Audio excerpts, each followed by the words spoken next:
This is a recording of an online writing workshop conducted by Spare Tyre Artistic Director Rebecca Manson-Jones. It is an introduction to creating 3-minute pieces for signal fires beyond the shield, which is Spare Tyre's contribution to the National Signal Fires Festival on November the 4th, 2020. Rebecca introduces signal fires and then works through 4 exercises to help you develop your piece. She then gives some tips about including everyday actions in your piece and subverting audience expectations. She finishes by explaining when and how to submit a contribution. For more information on how to take part in signal fires, visit www.sparetyre.org. Okay, the signal fires themselves came about through a lady called Holly, who's an associate director at a company called Headlong. During lockdown, one of the upsides of us all being shut down is that we've been meeting regularly in different guises. So there's about 4 or 5 different sort of regular meetings going on. And this one was put together by a group who are all touring companies. And that was the particular thing that mattered, is that as touring companies, we were stymied by the closure of the theatres. But many of us also tour in funny ways. And Spare Tyre, for instance, we tour into venues and art centres, and we also tour to care homes or other community settings. And those are close to us as well. But it meant that we had more time to connect with other companies. And we wanted to do something that didn't stop the work from happening. So some of the companies thought they could make this idea of having a fire outside and bring people to that storytelling moment. And I immediately said, probably before I thought, we'll do a digital one. And then went, oh, what do I mean? And one of the reasons I wanted to do that was because we're trying to look at how we are more environmentally friendly as a company as well. That's a lot in my background. And I didn't like the idea of lighting a fire in Deptford in London, which is quite a polluted borough. It's where I live, so I'm very fond of it. And the idea of lighting a fire in the back garden of the Albany where we're based just actually felt quite problematic. And also thinking about some of the people who I know can't get out. I was worried that actually become more excluding than inviting, given this that we worked so hard to try and bring everyone together during lockdown. And we've been sending out some of our work through the post and creating sensory environments in packages through the post with older people. So it just felt counterintuitive to try and do it around a fire, as lovely as that is. And I love fire. I like fireworks and bonfires and beautiful explosions and all the rest of it, but it just didn't feel the thing. So I thought, well, we could do it digitally. This idea that, well, if we're going to do that, then we're going to particularly try and focus on people who have a shielding story somewhere in their that's lovely, in their background. And I don't need to know what that is. I take it on trust. If you think you should be here, then you're here. That's fine. I've actually been really sick with COVID. So I was knocked out flat at the beginning of March, and I'm just getting back to being the full me. And that's been quite a journey. So I've had an experience of being a sort of person who would have been locked down at home, whether or not that was happening because I've been ill. So that's changed a lot of how I'm thinking about how I will be working in the future. So there's lots of things coming into this. And the essence of the signal fire is that you light the fire because you're receiving a message and you want to pass it on. You're receiving the message, you're passing it on. You might be changing the message slightly, but you might be adapting it, a bit like the folk tradition. You might be passing on good news, potential and hope for the future, or you might be sending a warning, or you might be furious about something, you might be making a protest. Around our signal fire, I think it's possible to do all of those things and something else besides. I don't think we need to have one tone. I would just encourage anybody who's creating something to know what they're doing Are you writing from a position of joy and you want to send it out? Are you writing a hopeful thing that you want to share? Are you sending a warning that you need the rest of the country to hear? This is just a quick fire then. 30 seconds, write down all the roles that you fulfill in life that are known about in the wider world. So things that people know that you do. Not everyone might know them, but they're not secrets. Okay, go.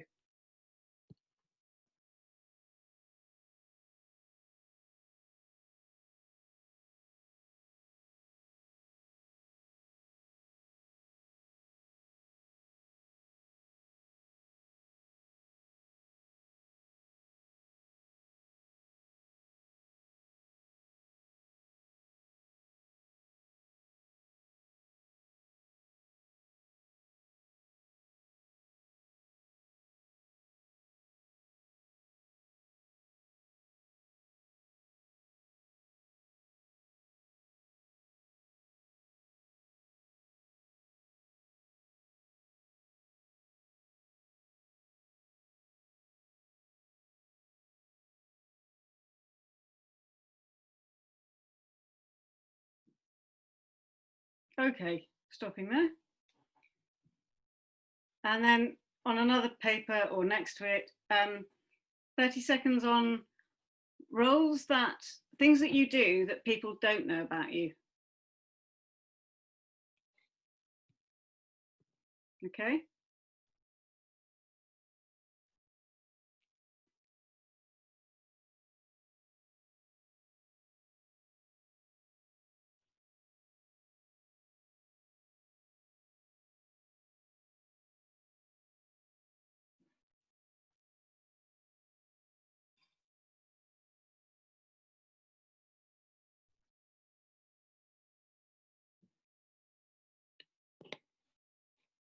Okay. How was that? Did you fill the time because you've done more? There was, okay. And if you just look at the list of the things that you've got on either list, choose one of them, or yeah, wait until you've chosen one of them, and then shut your eyes.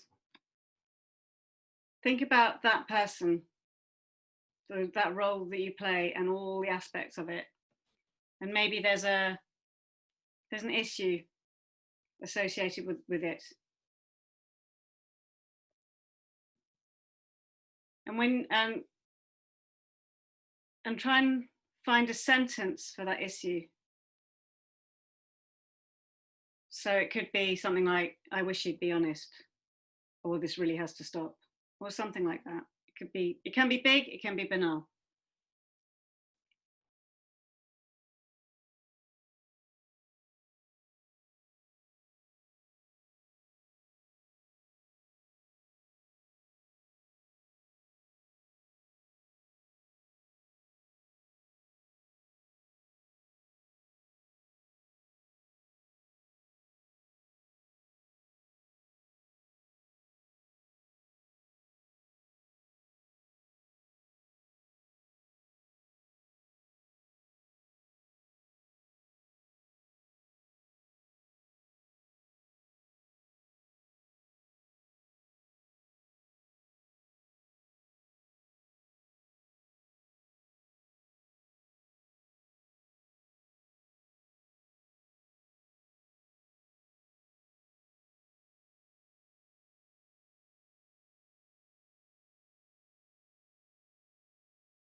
Great, thank you very much. So now we're all intrigued. These could be beginnings. They could be turning points, or they could be endings. If you're writing for 3 minutes, you kind of have to do something quite attention grabbing at the beginning. So all of those work in that way. When we're imagining that we're writing for around a fire, that sort of makes an assumption that you're writing from yourself, and you don't have to do that. And it sort of makes an assumption that you're writing for one person, and you don't have to do that either. But because money's really tight, and money really is tight, you can have up to 2 people. But either way, still something that's got that kind of direct pull will drag us in. Thinking about talking to the audience, if it's a direct address, you know what I mean by direct address? So it's like I know that an audience is there as a performer. Yeah. If we take for a moment that we imagine that we're all gathered around a fireplace, a fireside, and we imagine that we are outside, but because it's theatre and because it's digital and this very interesting time, you can have anybody around that fire that you would like, alive or dead, famous, from the other side of the world, fictional. Who would you like to hear your message? So imagine saying that sentence. Let's just imagine saying that sentence and do it for yourself in your own head for a minute. To, you know, the God you do or don't believe in, your absolute hero, heroine, maybe your mother. Mine's dead, but I still talk to her sometimes, and I still talk to her like I'm furious when I was 14, and sometimes with great love. Could be your best friend, a partner, could be the entire place where you work, or your faith group. But maybe take your gaze away from the Zoom for a moment and just imagine saying that sentence in different ways to those different people. But just have a play with it and see how it changes when you direct it to different types of people. It might change the sentence a bit too.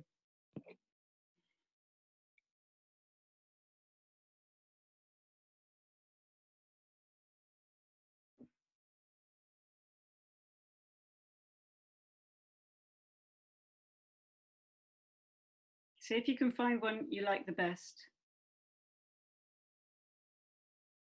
and trust yourself to say it out loud. We're not listening. I can't hear you.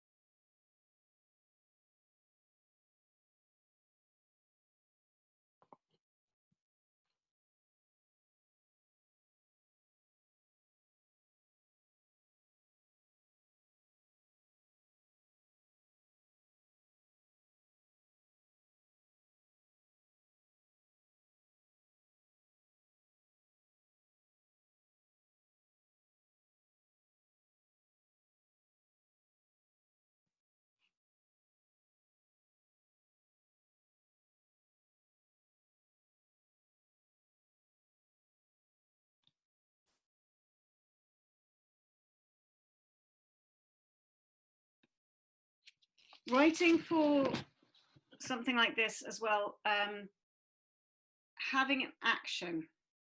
I think a lot of what we've talked about and the things that we came in with, everyday actions, particularly in a short piece. So the things about we've got to put the sheets on the bed. We've got to do the duvet. We both hate the thing. I love the idea we're doing that. There's 2 people doing something, which is an activity that is agreed and nobody likes. It's a really good setup. Yeah. Often again coming into these workshops that Simon Stevens, another playwright who worked with very early on in his career too, he would always get people doing things like stacking a shelf or washing up because it's repetitive. And so it can last the lifetime of a scene, the lifetime of the conversation. And in order to help free people up from writing dialogue, they're having to keep the action going. That helps them think of things to say, or the silence is to be natural because you're doing this whilst you're thinking of something to say. Because we are writing dialogue, but we're really writing action, something we want to do, something we want to change, an emotion we want to experience. If you're writing for 2 people. Yeah, and you're writing in the active present. One of the things that we've also found really works, when I say we, I've collaborated quite a lot with different people on these formats, is you get the audience settled. This is a scene about folding the washing. This is a scene about feeding the cat. And then we get the dilemma in there. And just somewhere in there, you flip our expectation about what this is about. So we might not, this is a scene about, this is a story about how this person loves RuPaul. But actually, she doesn't want to disappoint the world. Or she doesn't want to disappoint herself because she set herself a challenge and she's not sure whether she's ready to do it or not. Yeah. Am I ready to step forward? Do I want to do the thing? Or I've got a big piece of news and I'm not going to disappoint myself by not saying it, or whatever that is. Somewhere in the scene, just twisting, subverting our expectations. Yeah, it's one of the oldest playwriting tricks in the book, but it really works in this format. And it's worth kind of going, okay, did I do that? Did I succeed in getting that change, that reversal, or that taking it to another level? I thought we're asking for people to send us things by the 25th of October. So whether that's a script or some people might not be typing, so they might be sending a WhatsApp recording if they want to. In either situation, it shouldn't last for longer than 3 minutes. If it's a tad over, it'll be okay. But it's just that sort of sense of it. And for guidance, I think we've sort of said it's between 600 and 800 words, or this long looking. Some people go faster than others. I have an actor friend who has cerebral palsy. I would give her 5 minutes because I can say in 3 minutes what it takes her 5 minutes to do. So, that sort of thing. But just, it doesn't have to be that long. We've had a tiny play that was three words, which was great. And we had one that was told entirely in placards. So it wasn't even spoken. It was just that, so kind of almost like a movement piece. Like I say, someone's writing us a song. It could be a poem. It could be a monologue, a direct address set in the present now, an account of something that's happened or how that's made someone feel. It could be a live action two-hander. Yeah, there's lots and lots of different ways you can approach it. And I try not to be prescriptive because people are much better at inventing formats for themselves because they know what they want to write. We ask for them by the 25th so that we've got a chance to kind of curate them and talk to you if there's something that we would like to ask or aren't clear about, if there's a reference that we don't know, can't do. Yeah. All right. Thank you so much for your time. Have fun. And I hope I'll see you in one form or another in a little while. Okay. Thank you.